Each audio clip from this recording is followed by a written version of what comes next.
नमस्कार दोस्तों, पीडब्ल्यू ज्ञान कोश पर एक बार फिर से आपका बहुत बहुत स्वागत है।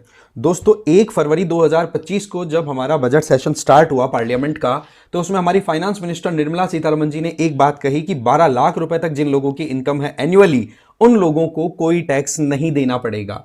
तो ऐसे में 12 लाख तक जिन लोगों को रिलीफ मिल रही है, उन लोगों के सवाल अभी भी नहीं रुक रहे हैं। सवाल सबसे बड़ा यह है कि क्या आईटीआर फाइल करना अभी कंपलसरी है क्या?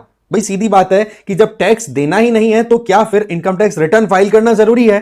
तो देखो इसका आंसर तो देखो एब्सोल्युटली यस में जाएगा। बट पॉइंट इज कि क्यों हमें आईटीआर फाइल करनी है, क्या इसका प्रोसेस रहता है, क्या अभी जिस तरीके से टैक्स में रिलैक्सेशन दिया गया है जिसके चलते जिन लोगों की 12 लाख तक इनकम है एनुअली, उनको ज्यादा भी नहीं तो 1,10,000 रुपए तक का सालाना बेनिफिट होने वाला है। तो एक चीज बताओ कि यह बेनिफिट का एक तरीके से फायदा कैसे उठाया जा सकता है? अगेन सवाल का जवाब आएगा आपका पूरा डिटेल में। अब देखो बात ऐसी है कि 12 लाख रुपए तक तो मिडिल क्लास को बहुत बेनिफिट मिलने वाला है, और मिडिल क्लास की अगर हम डिस्पोजेबल इनकम की बात करें तो 1 लाख रुपए एडिशनल पैसा हाथ में रहेगा, जिससे कि वो कहीं इन्वेस्ट करें, कहीं सेविंग स्कीम्स में डालना चाहें, कहीं कोई नया बिजनेस एक्सपेंड करना चाहे, वो सारा। एक चीज हमें ध्यान रखनी है कि ये जो 12 लाख रुपए तक की इनकम का जो कैलकुलेशन है ना, जिसमें हम टैक्स रिबेट और इनकी हम बात करेंगे, जिसमें टैक्स छूट बोली जाती है, रिबेट का मतलब एक तरीके से, राइट? तो उसमें जो आपकी मान लो कहीं पे आपने इन्वेस्ट कर रखा है शेयर मार्केट में कहीं पे, और फिर उसको आप सेल करके प्रॉफिट अर्न कर रहे हो, तो वो आपकी स्पेशल रेट ऑफ इनकम हो गई है ना।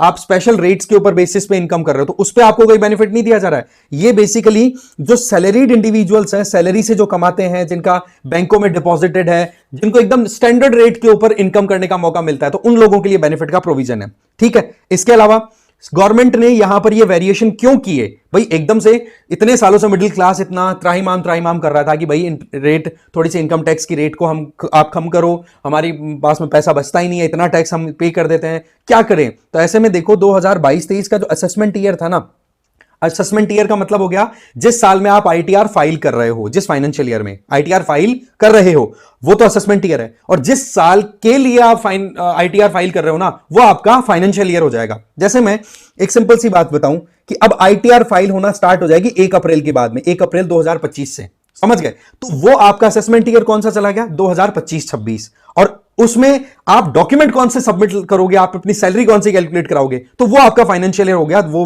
कौन सा होगा? 2024-25 का। तो इस तरीके से असेसमेंट ईयर जो है वो, जिसमें आप आईटीआर फाइल कर रहे हो, वो रनिंग होता है, और फाइनेंशियल ईयर वो है जिसका आप डॉक्यूमेंट सबमिट करने वाले हैं। समझ गए बात को? तो एक सिंपल सी आपने ध्यान रख लेनी है। तो होता क्या है कि 2022-23 के असेसमेंट ईयर में यह पता पड़ा कि ज्यादा भी नहीं तो 2,70,000 से ज्यादा एंटिटीज, वो इंडिविजुअल हो, कंपनीज हो, फर्म्स हो, ट्रस्ट हो, उन्होंने अपनी इनकम को 1 करोड़ से ज्यादा का शो किया। तो गवर्नमेंट ने देखा कि यार इतना ज्यादा अगर हमारे पास में इनकम का एक्सपेंशन देखा जा रहा है, तो हमें थोड़ा सा, जो कहते हैं ना कि इनिशियल स्टेज में जो लोग पैसा कमा रहे हैं, तो उनको थोड़ा सा रिलैक्स करने की जरूरत है। और हम थोड़ा टैक्स को जितना हम रिड्यूस करेंगे, टैक्स रेट्स को, एक सिंपल कॉन्सेप्ट है कि जितना टैक्स रेट कम होती है उतना ही ज्यादा आपके पास में टैक्स कलेक्शन का स्कोप हो जाता है। भाई सीधी बात है, अगर कोई मेरे से 5 रुपए टैक्स के मांगे किसी बड़े से सामान पे, और वहीं पर उसी के ऊपर अगर 10 रुपए मांगे, तो शायद 10 रुपए वाले में चोरी करने की कोशिश करूंगा, 5 रुपए में देने की कोशिश करूंगा, चलो ठीक है 5 ही तो लग रहे हैं, समझ गए? तो ऐसे में आप मासिस से 5-5 रुपए अगर टैक्स के बेसिस पे इकट्ठा करोगे, तो एक जने पे बर्डन भी नहीं आएगा और गवर्नमेंट का टैक्स कलेक्शन टारगेट भी पूरा हो जाएगा। तो गवर्नमेंट का टारगेट यह है कि कैसे भी करके हम टैक्सेशन का जो एक कवरेज है ना, उसको एक्सपेंड करें। कुछ लोग ही टैक्स पे करें, वो ठीक बात नहीं है। बहुत सारे लोग थोड़ा थोड़ा टैक्स पे करेंगे तो वो ज्यादा ठीक है। तो यह बात सोच करके फाइनली डिसाइड हुआ कि 12 लाख तक हम इनकम टैक्स रिबेट दे दुआ करके ओवरऑल फाइनल 0 टैक्स तक आ जाएंगे। अब अगर हम टैक्स की बात करें तो देखो 2 ऑप्शंस आपके पास में रहते हैं, एक तो ओल्ड टैक्स रिजीम और एक होता है न्यू टैक्स रिजीम। तो ये अभी जो अनाउंसमेंट हुई है बजट सेशन में, ये आपकी लागू होंगी कौन से फाइनेंशियल ईयर में? 2025-26 में। इसका मतलब वो असेसमेंट ईयर कौन सा जाएगा? 2026-27 वाला। इसका मतलब आगे वाला जो साल होगा ना, अब जो 1 अप्रैल से स्टार्ट होगा, तब से ये नई रेट्स हैं 12 लाख रुपए वाली जो बात है, वो एप्लीकेबल होगी। अभी तक अगर देखोगे ना 31 मार्च 2024 तक, तब तक तो आपका जो चल रहा है पिछला साल का, वो ही कंटिन्यू रहने वाला है। अब ओल्ड टैक्स रिजीम में तो क्या होता है कि 2.5 लाख रुपए तक तो आपको कोई टैक्स देना नहीं होता, फिर 2.5 से 3 लाख की इनकम के ऊपर 5% लगता है, ध्यान से देखना। फिर 5 से 6 के बीच में आपका लगता है 20, मतलब वो डिफरेंस निकालते जाओ, 5 से 6 के बीच में 1 लाख आ गया तो 1 लाख के ऊपर 20% टैक्स लग जाएगा। इसी तरीके से आप 6 से 7 पे जाओगे, ठीक है, 5 से लेकर के आप मोटा मोटा देख लो 5 से 10 तक, 5 लाख से लेकर के 10 लाख तक आपका ओल्ड टैक्स रिजीम में केवल 20% ही लगता है, और उसके ऊपर जाओगे 10 लाख से लेकर के और 15 लाख तक, है ना। तो आप देख लो 10 लाख के ऊपर जो भी है वो 30% के अंदर ही चला गया, हाईएस्ट स्लैब के अंदर चला गया, 10 लाख के ऊपर ही। तो जिन लोगों की इनकम, ध्यान से समझना, जिन लोगों की इनकम मोटी मोटी बात करें तो 7 लाख है ना, 7 लाख से कम या 7 लाख तक, या फिर कहें 5 लाख तक, है ना, 7 नहीं 5, अगर जिन लोगों की इनकम 5 लाख रुपए तक है सालाना, तो वो तो देखो ओल्ड टैक्स रिजीम के अंदर रहें, राइट। और जिनकी इनकम 7 लाख तक है वो न्यू टैक्स रिजीम की तरफ चले जाएं, कि 7 लाख तक आपको 5% देना होता है और यहां तक आपको टैक्स रिबेट मिल जाता है, मतलब टैक्स में छूट मिल जाती है। अब वो टैक्स में छूट कब मिलेगी, अगेन सवाल का जवाब है आईटीआर फाइल करोगे, प्रॉपर आपकी कंप्यूटेशन होगी, कैलकुलेशन होगी, उसके आधार पर ही आपको उसका बेनिफिट मिल पाएगा।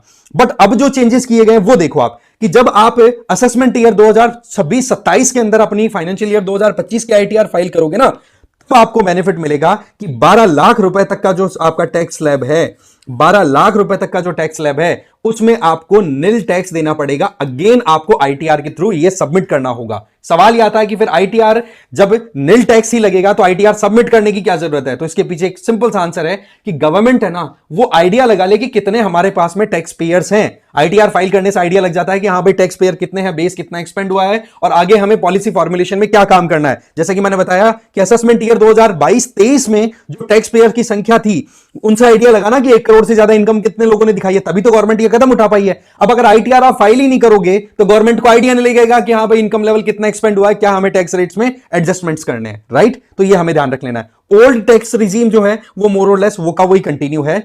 अगेन जिन लोगों की इनकम 5 लाख तक है वो ओल्ड टैक्स रिजीम में जा सकते हैं। यहां पर हम मेजर फोकस कर रहे हैं सैलरी के ऊपर, जो आपकी सीधी सीधी एक नॉर्मल रेट पे आपकी जो इनकम है उसके आधार पर। अगर आपने कोई लॉन्ग टर्म इन्वेस्टमेंट किया था कहीं पे, कोई कैपिटल, कोई बड़ा सा मतलब कहीं पे आपने शेयर मार्केट में लगाया, फिर उसको सेल किया, फिर उससे आपने प्रॉफिट कमाया, वो यहां पर इंक्लूड नहीं हो रहा इस 12 लाख में या 12,75,000 तक। समझ गए, यही ध्यान रख लेना आपने को। तो मोटी बात अगर आती है तो आईटीआर की अगर बात करें तो आपको यस आईटीआर फाइल करनी है। अब आप देख लो अगर न्यू टैक्स रिजीम के अंदर जो लोग आएंगे तो उनको क्या बेनिफिट मिलने वाला है। सबसे बड़ी बात, ये जो 12 लाख तक का प्रोविजन किया गया है ये न्यू टैक्स रिजीम में, मतलब जो इंटरेस्ट रेट हम यहां पर देख रहे हैं ना, इधर वाली, 1 सेकंड एक बार आ जाए ये पीछे, देखो यहां पे जिसमें आपका ये वाला जो सेगमेंट है, ठीक है, आप इस इंटरेस्ट रेट की, इस वाली जो आपकी टैक्स रेट है, इस वाली स्लैब को ऑप्ट करते हो, न्यू वाले को, तब बेनिफिट मिलेगा। ओल्ड वाला तो एज इट इज रहेगा।